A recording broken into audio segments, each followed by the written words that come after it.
The Nigerian Meteorological Agency has predicted thundery and rainy weather activities from Saturday to Monday across Nigeria. NIMET's weather outlook released on Friday in Abuja emphasized early morning thunderstorms on Saturday in parts of Taraba, Kebbi, Zamfara, Kaduna and Adamawa states, and they're all in the northern region of the country. According to the weather outlook, thunderstorms with rains are expected also in parts of Kebbi, Taraba, Zamfara, Borno, Kaduna, Sokoto, Gombe and Bauchi states.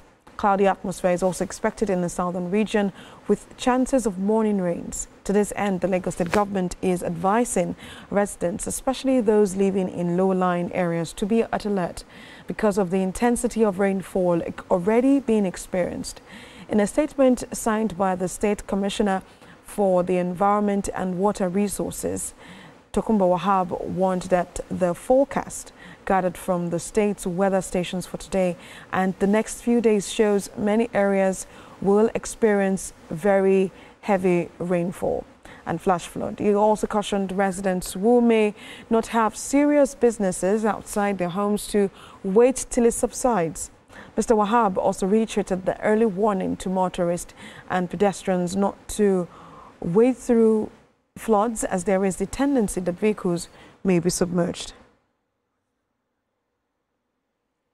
Well, I have joining me on the news this hour the Executive Director, Rainfalls Development Initiative, Philip Jackmo. It's good to have you join us on the news at this time.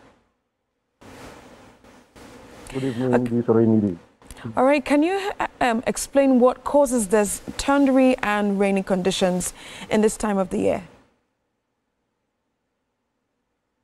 Well, what we're experiencing is typical of this season, we're in the rainy season. The only challenges we are having is that we are having unusually heavy rains in different parts of the country that have been responsible for flooding and in many cases death. But the rains are just, this is the season, we're in the rainy season. But the good thing here is that for the kind of situations we are experiencing at the moment, we have organizations like NIMET that warn so that people will take precautions.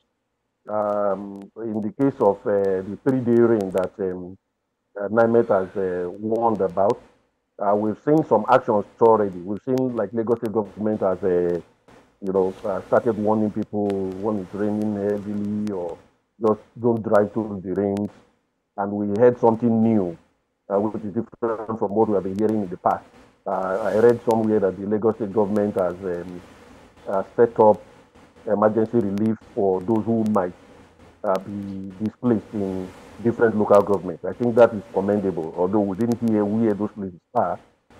That information should be in the public domain, especially those who are within the Poshofe, Papa, Lekki, calling report. But if you take a look at the environmental risks associated with these predicted thunderstorms, are there specific regions or communities that should be on higher alert this weekend? We know that from NIMET, they have highlighted some states in the northern part of the country. I think we have different patterns in different parts of the country. We have intensity in some parts of the country at some point and then intensity in other areas. If we recall what happened in Niger State, the Mokwa incident, Niger State, for instance, was listed among the high-risk states. Anambra and some other states are also part of it. So special preparation ideally should be made by those states. In the case of Mokwa, we will see that despite the warnings that Niger State was a high-risk state, the state government did not take proactive steps. What we have been seeing are just reactive actions with the loss of over 200 people and displacement of people. And with the latest news we are hearing, residents are still, alerting that their bodies scattered in different places, that those areas where the flooding happened need fumigation. So proactivity is the issue. That's why I said what the Lagos State government has done with the announcement. We just hope the announcement is not mere announcement. It will be an announcement that goes with action. Like I mentioned earlier, the state has mentioned that there are relief centers in different senatorial districts. But we want to know where those places are so that people who are within the perimeter of where these floodings may likely occur, where people in the Lekki axis, people in Kosofe, people in Etiosa, those axes, so that they know what to do when the state government says evacuate. When you take a holistic look now, because, I want you to speak to a national audience now, what should or what can individuals, local governments and emergency services do now to minimize the impact of these predicted storms? Well, we want to see a more proactive NEMA. I think that's where we have problems. NEMA has been more reactive. NEMA has been more involved in sharing of rights after we have these flooding incidents rather than deploying modern equipment. Like I have said many times, NEMA should be telling us the number of speedboats they have, the number of helicopters, those kind of things that will assure people. And then the state government to then set up more formal structures where once they announce that people should evacuate, people know where to go to.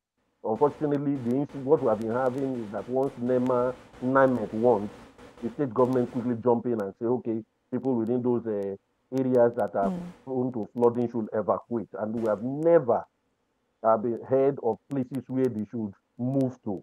And so that is where we have the problem. And then the education of people within those areas that are flood prone, the vulnerable areas, the education to follow immediately. So we should be hearing on radio, we should be hearing on television that, okay, so area is likely going to be flooded. People in that area, watch your environment, watch the rising waters, and then start moving, and you can move to a particular place. And that will show governments that are serious about addressing these incidents rather than waiting for it to happen and then we start sharing rights. Well, Executive Director Renewable Development Initiative Village Jakwa, I hope the government is listening to you. Thank you so much for sharing your thoughts with us.